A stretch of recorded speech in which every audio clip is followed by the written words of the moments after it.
To the ones who are never meant to stay ordinary, welcome. You feel it, don't you? That pressure in your chest. That strange fire that shows up when everybody else folds.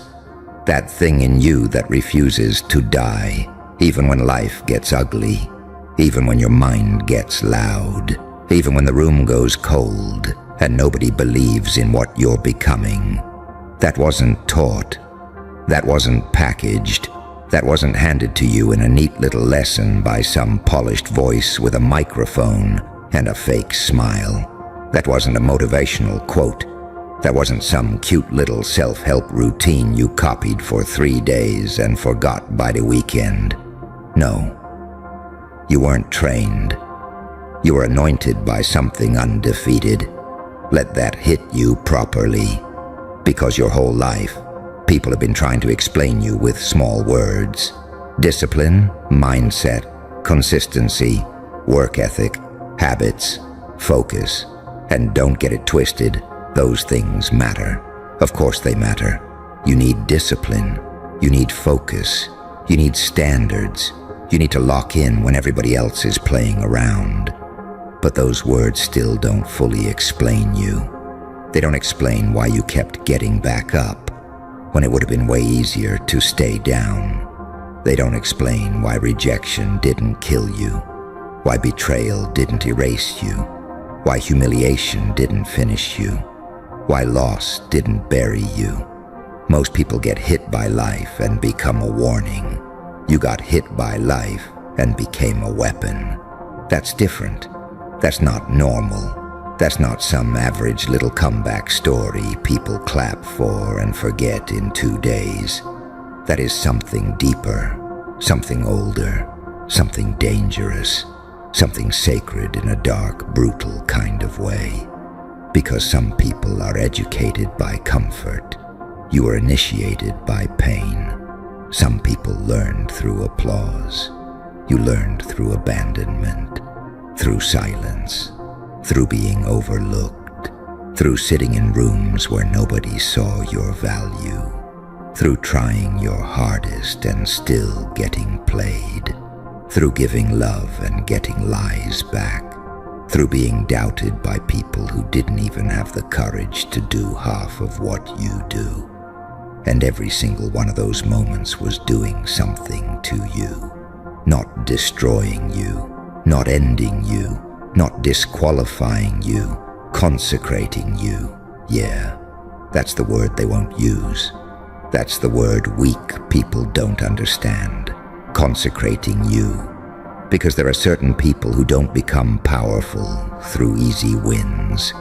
They become powerful through surviving what was supposed to break them. They become powerful through carrying pain without letting it rot them. They become powerful through staring chaos in the face and saying, "You picked the wrong one." That's you. You were not made in a clean environment. You were made in confusion. You were made in pressure. You were made in seasons where nothing made sense. You were made in nights where your thoughts were louder than the world. You were made in days where smiling felt fake and breathing felt heavy and still.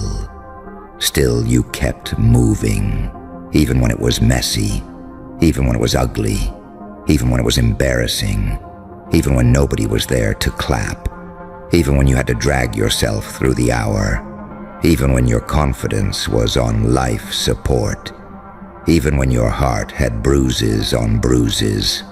You kept moving. Do you understand how rare that is?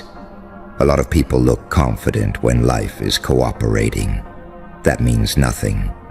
A lot of people talk big when everything is trending their way. That means nothing. A lot of people feel chosen when the lights are on and the money is flowing and the validation is easy. That means nothing. But you kept going when there was no proof, no guarantee, no audience, no reassurance, no hand on your shoulder, no text saying keep going, no miracle showing up right on time, no clear sign that it would all work out, and still you moved. That is not basic ambition. That is an undefeated thing breathing through you. That's why you can't live like everybody else.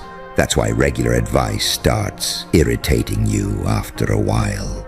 That's why surface-level conversations feel dead. That's why you can't keep shrinking yourself just to make insecure people comfortable. That's why you keep feeling this pull towards something bigger, even when you can't fully explain it yet. Because ordinary is too small for what's on you. You tried to fit in before, didn't you?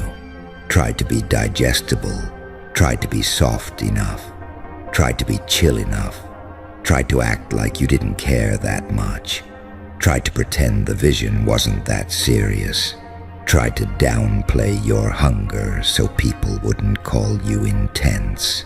And how did that feel? Like self-betrayal. Because every time you played small, something in your spirit got irritated. Every time you settled, your soul started making noise. Every time you ignored the calling, life got heavier. That wasn't random. That was the undefeated thing in you refusing to let you rot in a life beneath your name. Listen carefully. Not everybody is carrying what you're carrying. Not everybody is built to hold the weight you hold.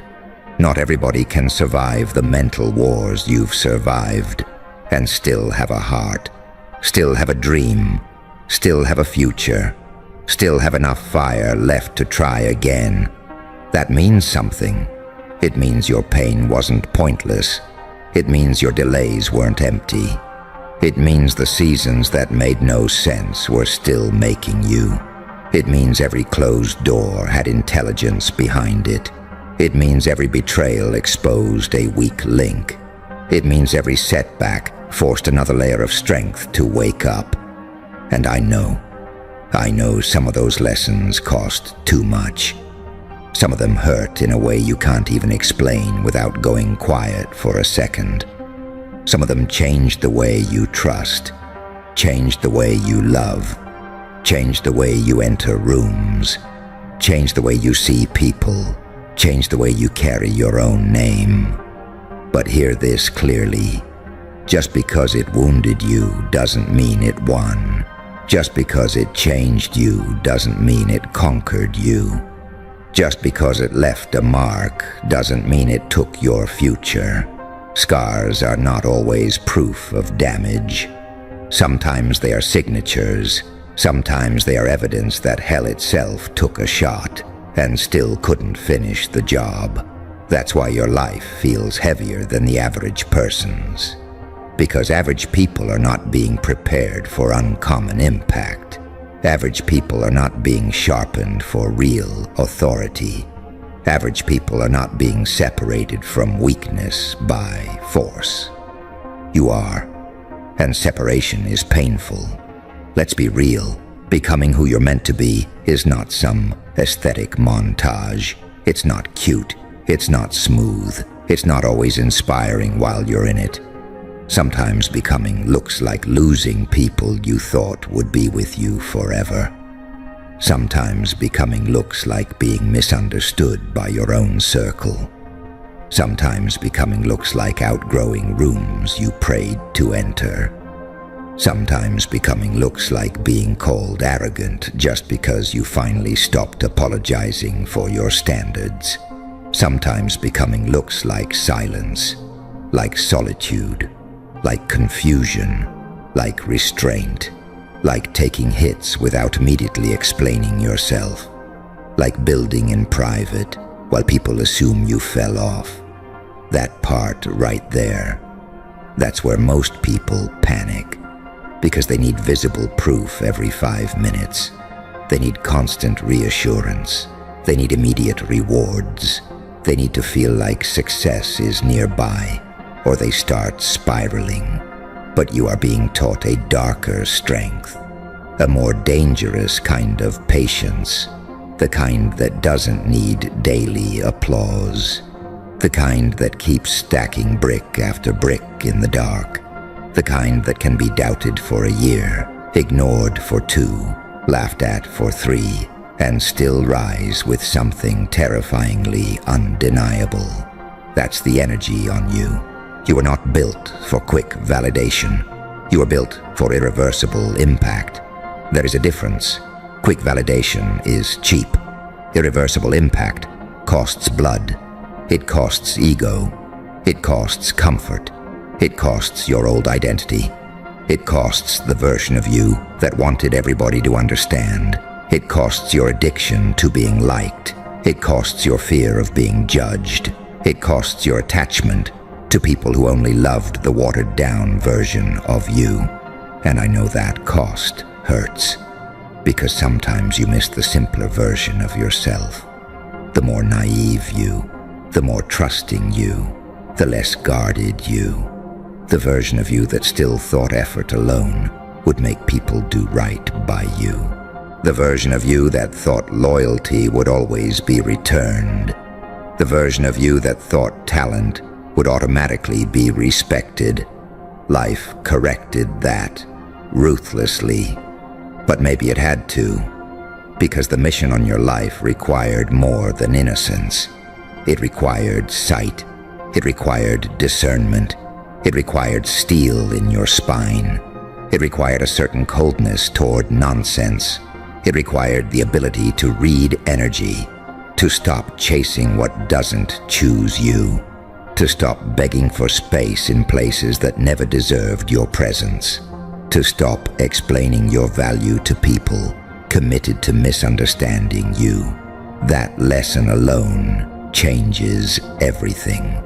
Because once you really understand that you are anointed by something undefeated, you stop moving like a beggar. You stop entering rooms hoping they approve of you. You stop living off crumbs. You stop negotiating your worth with confused people. You stop letting temporary pain define permanent identity. You start walking different, not louder, different. You start speaking with weight. You start protecting your focus.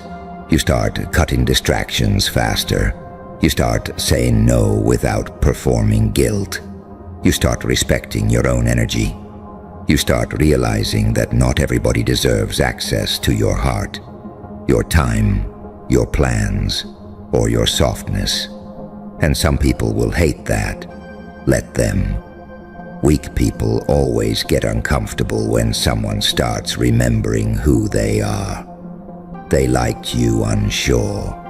They liked you doubting yourself. They liked you over-explaining. They liked you constantly available. They liked you when your boundaries were weak. They liked you when you second-guessed your instincts. They liked you when your confidence had holes in it. But the moment you became clear, the moment you became selective, the moment you stopped leaking your power, now suddenly you changed. Good. You were supposed to. Growth always offends people who benefited from your confusion. Let that settle in your bones. You are not becoming cold for no reason. You are becoming precise. You are not becoming distant for no reason. You are becoming discerning. You are not becoming intense for no reason.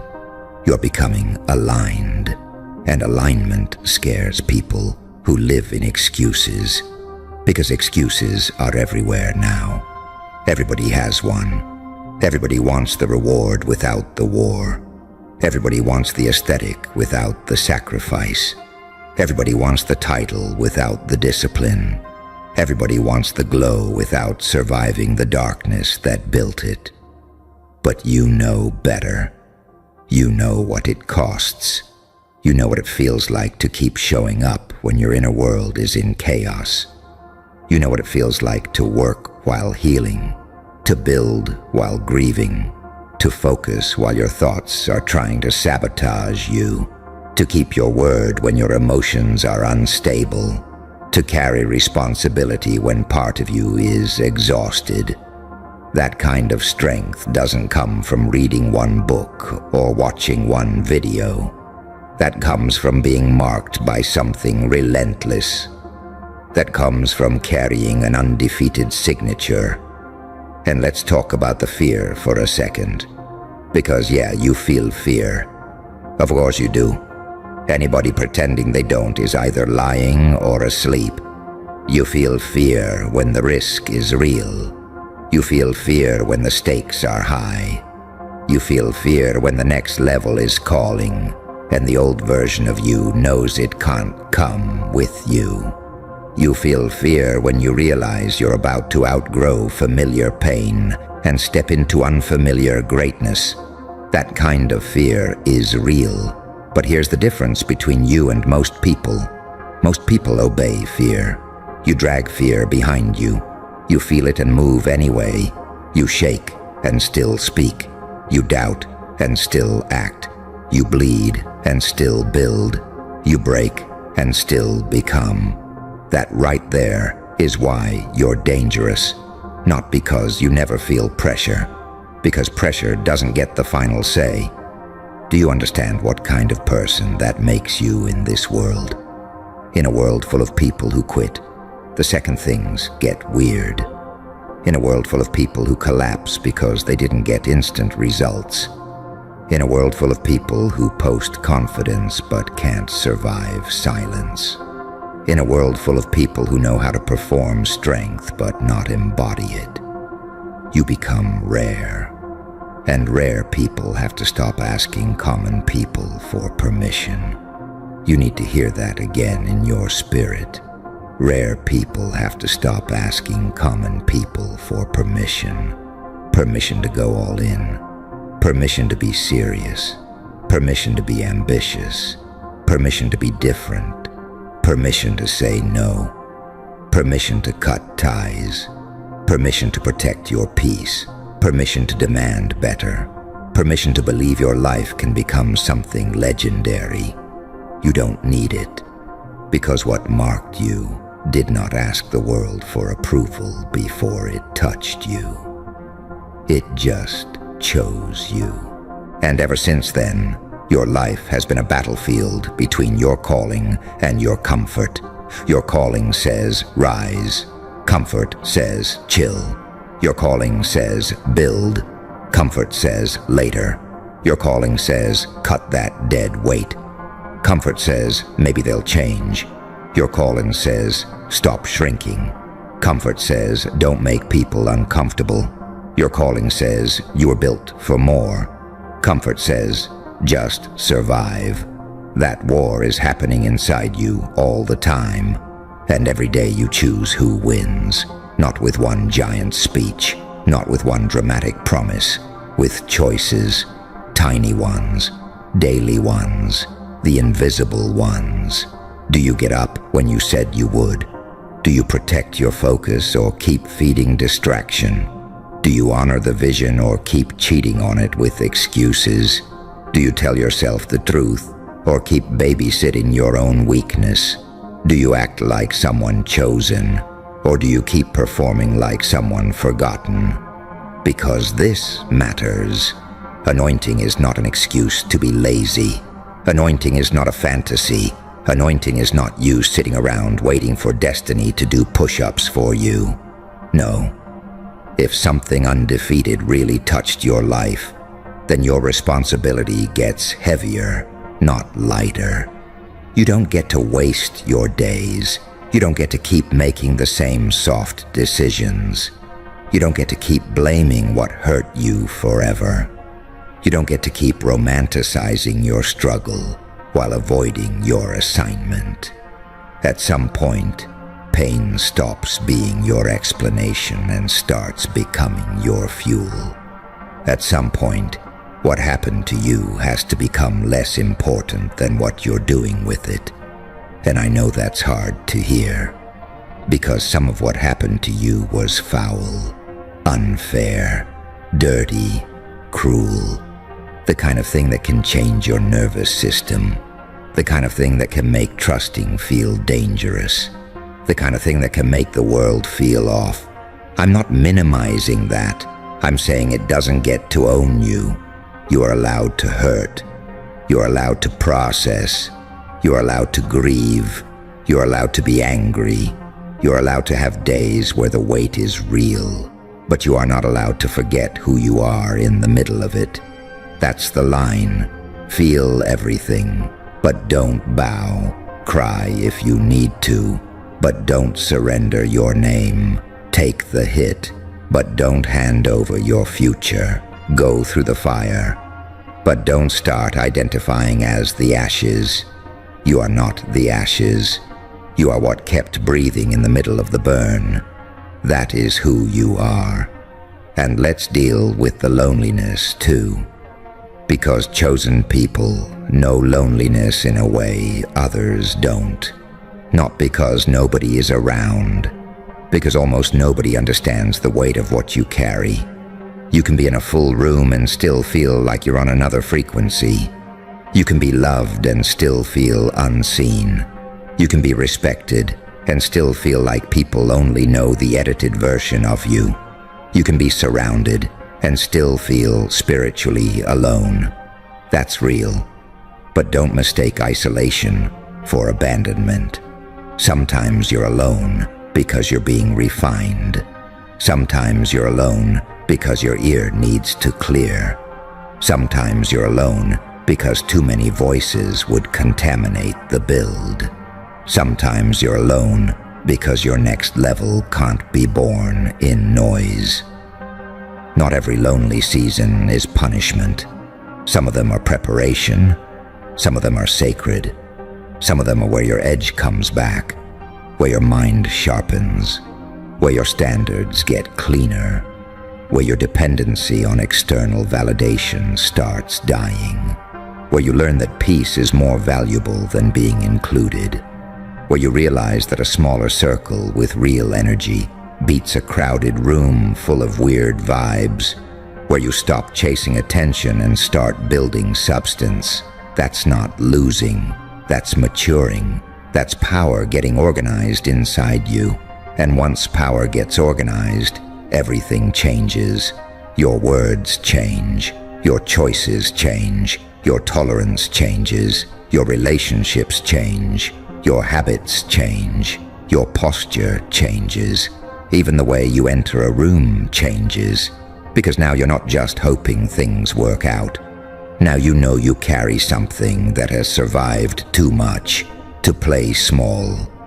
There's a certain confidence that comes when you've seen your own resilience up close.